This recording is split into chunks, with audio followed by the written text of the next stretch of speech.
नए वर्ष की शुभ हार्दिक कामना। सागर एकेडमी में सभी छात्र छात्राओं का शुभ रात्रि। सभी छात्र ध्यान दें, आज की डेट में हम आप लोगों को हिंदी भाषा व्याकरण में प्रत्यय के बारे में अध्ययन कराएंगे। प्रिय छात्रों, ये प्रत्यय लिखा गया है तो आप लोगों के पेपर में टेट हो, सुपर टेट हो, लेखपाल हो, पुलिस हो, एसआई हो, यूपी ट्रिपल एससी हो, एक दिवसीय जितनी भी परीक्षाएं होती हैं सब में कभी ना कभी क्या लगभग क्वेश्चन एक पूछाता है। तो आज आपका जो चैप्टर है वो प्रत्यय है। प्रिय छात्रों, पहला क्वेश्चन है प्रत्यय का प्रयोग होता है, तो आप लोग कभी गलती नहीं करेंगे छात्रों। प्रत्यय का जो प्रयोग होता है वो शब्द के अंत में होता है या शब्द के बाद में होता है। अब प्रश्न बनता है कि प्रत्यय के भेद कितने होते हैं। तो प्रत्यय के जो भेद होते हैं वो मुख्य रूप से दो प्रकार के होते हैं। पहला है कर्त प्रत्यय, इसी को कृत प्रत्यय कहते हैं, इसी को कृदंत कहते हैं। प्रिय छात्रों, इसका जो प्रयोग होता है वो क्रिया में होता है। अगर क्रिया नहीं लिखा है इसका प्रयोग धातु में होता है। क्योंकि आप लोगों को पता है क्रिया का मूल रूप धातु ही होता है। ये विगत वर्षों में टेट में पूछा गया क्वेश्चन है। अब प्रिय छात्रों ध्यान देना है, जो कृत प्रत्यय लिखा गया है इसको तो हम आपको बाद में पढ़ाएंगे, क्योंकि आपके हिंदी भाषा व्याकरण में ये तद्धित प्रत्यय शामिल है। तो आप लोग तद्धित प्रत्यय के बारे में अध्ययन करेंगे। तद्धित प्रत्यय का प्रयोग संज्ञा में होता है, सर्वनाम में होता है, विशेषण में होता है। इसका प्रयोग कभी क्रिया में नहीं होता। देखिए, अब जैसे मान लो आपको अक प्रत्यय के बारे में पढ़ना है कि अक प्रत्यय का प्रयोग कैसे होता है। तो एक शब्द लिखा गया है ढोलक, लेखक, गायक, नायक, पावक, सायक और पाठक। प्रिय छात्रों, इसमें दो कंडीशन होती है। एक तो आपका उच्चारण होता है और दूसरा क्या है कि जो भी शब्द लिखा हो उसके अंतिम दो अक्षर पे अगर कोई मात्रा ना हो तो उसमें हम क्या करते हैं, अंतिम अक्षर को तो वैसे लिख लेते हैं। और देखिए ला आपका व्यंजन है तो इसमें आ छिपा है, यहाँ से आपका अक बन गया।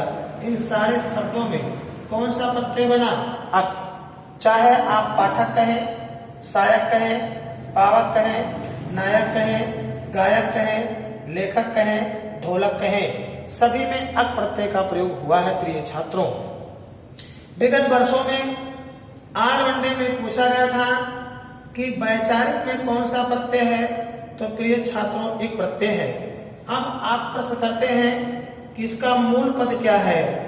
मूल पद, तो प्रिय छात्रों, जो मूल पद था वो आपका विचार था, लेकिन जब आपने इसमें एक प्रत्यय का प्रयोग कर लिया तो ये शब्द आपका क्या बन गया?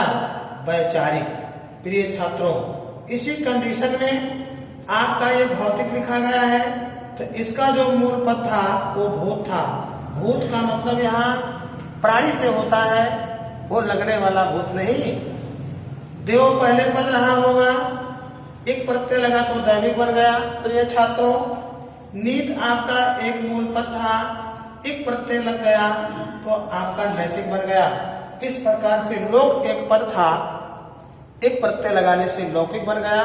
तो ये आपके अक प्रत्यय हैं और एक प्रत्यय हैं। आगे और प्रत्यय के बारे में आपको बता रहे हैं। आप सभी छात्र ध्यान से सुने और समझें। और आप लोगों से कहेंगे कि आप लोग संस्था में एक बार अवश्य आएं और एडमिशन लें। टेट का बैच, सुपर टेट का बैच ऑलरेडी शहर के सबसे उत्तम कोर्ट के बैचों में चल रहा है। सागर एकेडमी निकट आपका बाईपास श्रीरामपुरम कॉलोनी, आप लोगों को ध्यान देना चाहिए। टेट का बैच नया बैच 8:30 से 12:15, सुपर टेट का बैच जो आपका चल रहा है 10 से 2, टीटी का अगला बैच जो चल रहा है 3 से 6:30, ऑल वनडे पुलिस का बैच 7 से 10।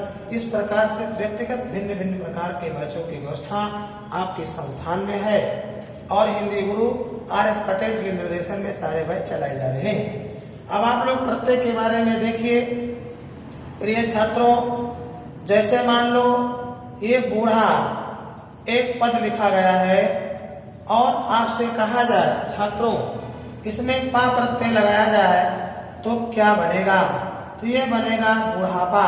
प्रिय छात्रों, और यहाँ पे पहले बड़ा ऊ की मात्रा थी, सार्थक शब्द में छोटा ऊ की मात्रा हो गई। अब पूछा जाता है बुढ़ापा में कौन सा प्रत्यय है? तो पा प्रत्यय है। आप कभी गलती नहीं करें। जैसे एक शब्द लिखा गया है मोटा, और इसमें अगर हम पा प्रत्यय लगाएंगे प्रिय छात्रों तो आपका ये हो जाएगा मोटापा। ये बात हमारे छात्रों को पता होना चाहिए। मोटापा हो, बुढ़ापा हो, इसमें सब में पा प्रत्यय का प्रयोग किया गया है।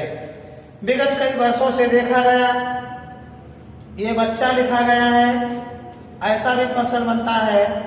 और अगर इसमें पन प्रत्यय लगा दिया जाए प्रिय छात्रों, पन प्रत्यय लगा देंगे तो ये आपका बचपन बनेगा, ना कि बचपना बनेगा, ना कि बच्चापन बनेगा। आपको ध्यान देने की जरूरत है प्रिय छात्रों।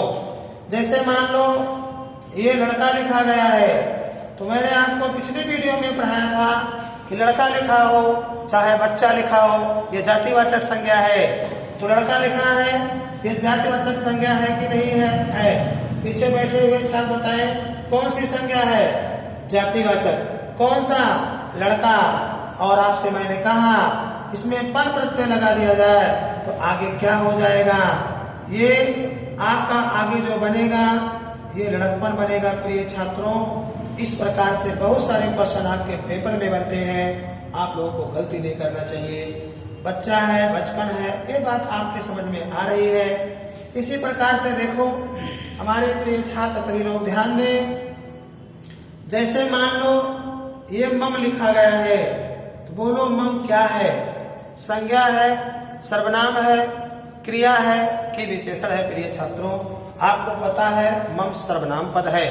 और जब ये आपका सर्वनाम पद है, सर्वनाम पद है प्रिय छात्रों, और इसमें अगर हम त्वा प्रत्यय लगाएंगे, कौन सा प्रत्यय लगाएंगे? त्वा, तो ये बनेगा आपका ममत्व। अब आपके पेपर में पूछा जाएगा ममत्व में कौन सा प्रत्यय है? तो मम धन त्वा आपका त्वा प्रत्यय है। बोलो हुआ कि नहीं हुआ? हुआ। इसी प्रकार से प्रिय छात्रों ये अपना शब्द लिखा गया है और इसमें अगर त्वा प्रत्यय लगाया जाएगा तो ये अपनत्व होगा प्रिय छात्रों। ये आपके पेपर में आएगा। ये त्वा प्रत्यय का एक मैंने डायग्राम बताया कैसे आप लगा सकते हैं। इसी कंडीशन में हमारे छात्र ध्यान दें, अगर लघु शब्द लिखा गया है और इसमें त्वा प्रत्यय लगाएंगे प्रिय छात्रों तो ये आपका लघुत्व हो जाएगा। आप लोगों को गलती नहीं करना चाहिए। ये बात सबके समझ में आ गई? अगर आ गई तो आगे चलने का विचार अब चल रहा है, क्योंकि आपको मैंने बताया कि कैसे भाई इसका हम प्रयोग करेंगे संज्ञा में, कैसे इसका हम प्रयोग करेंगे सर्वनाम में। ये जानकारी हमारे छात्रों के बीच में पहुंच जाना चाहिए। आगे आप लोग देख रहे हैं, उसी प्रत्यय के बारे में फिर चलते हैं। जैसे मान लो आपके पेपर में आया, ये लिखा गया है, आपके पेपर में पूछ लेता है, ये पियक्कड़ लिखा गया है जो विगत वर्षों में पूछा गया। अब आपसे कहा जाए पियक्कड़ में कौन सा प्रत्यय है? तो पियक्कड़ में आपका अक्कड़ प्रत्यय होगा। अब कुछ छात्र पीछे से ये डिमांड कर रहे हैं गुरुजी इसका मूल पद क्या होगा? तो इसका जो मूल पद होगा वो आपका पीना होगा। अब कुछ बच्चे ये पूछ रहे हैं, आपने कहा था कि क्रिया में इसका प्रत्यय का प्रयोग नहीं करते हैं, तो पीना जो है क्रिया तो है, लेकिन ये अक्कड़ प्रत्यय लगाने से संज्ञा में तब्दील हो गया, भाववाचक में चला गया। तो आपको जानना है मूल पद आपका पीना था, अक्कड़ लगाने से क्या बना? पियक्कड़ बना। इस प्रकार से देखिए, एक आता है घुमक्कड़। लोग कहते हैं बहुत घुमक्कड़ है। अब ये घुमक्कड़ लिखा गया है तो इसमें भी कौन सा प्रत्यय होगा? इसमें आपका अक्कड़ प्रत्यय होगा। साथियों, आपको गलती नहीं करना है, आप भविष्य के शिक्षक हैं, आप इसको ध्यान रखें। पियक्कड़ है, घुमक्कड़ है। जैसे मान लो ये भूल शब्द लिखा गया है प्रिय छात्रों, और इसमें अगर हम अक्कड़ प्रत्यय का प्रयोग करते हैं तो बोलो ये क्या लिखा जाएगा? ये भुलक्कड़ लिखा जाएगा। आप लोग गलती नहीं करेंगे। भुलक्कड़ हो पियक्कड़ हो, इसमें अक्कड़ प्रत्यय का प्रयोग किया गया है। इस प्रकार से प्रत्यय के बहुत सारे डायग्राम हैं, इसमें आपको चलना चाहिए। जैसे मान लो सपोज दैट मैंने यहाँ दुकान लिखा है, ये एक मूल पद है। इसमें अगर दार लगा दिया गया तो बोलो ये क्या लिखा जाएगा? ये लिखा जाएगा दुकानदार। और आपको पता है कि दुकानदार में फिर प्रत्यय पूछेगा तो क्या होगा? दार प्रत्यय होगा, दुकानदार। जैसे ये लिख दिया जाता है खरीदार, तो खरीदार में अगर आपसे पूछा जाए तो खरीद प्लस दार, दार प्रत्यय हो गया। जैसे लोग कहते हैं मालदार, अब ये माल शब्द लिखा गया मूल पद है, इसमें दार लगा दिया गया तो ये आपका प्रत्यय बन गया, मालदार हो गया, दार प्रत्यय आपका हो गया। ये सब प्रत्यय हैं, आपके पेपर में पूछे जाएंगे। आज पर